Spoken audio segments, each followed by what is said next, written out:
ایک مرتبہ رسول اللہ صلی اللہ علیہ وآلہ وسلم مسجد میں تشریف فرما تھے اور لوگ آپ صلی اللہ علیہ وآلہ وسلم کے ارد گرد بیٹھے ہوئے تھے کہ 3 آدمی آئے۔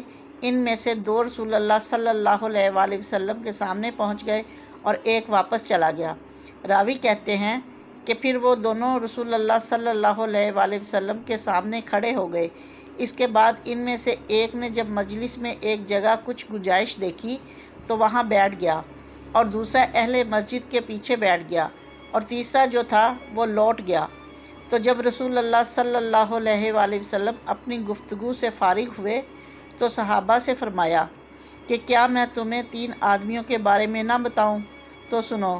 ان میں سے ایک نے اللہ سے پناہ چاہی، اللہ نے اسے پناہ دی، اور دوسرے کو شرم آئی تو اللہ بھی اس سے شرمایا کہ اسے بھی بخش دیا، اور تیسرے شخص نے منہ موڑا تو اللہ نے بھی اس سے منہ موڑ لیا۔ صحیح بخاری، حدیث نمبر 66۔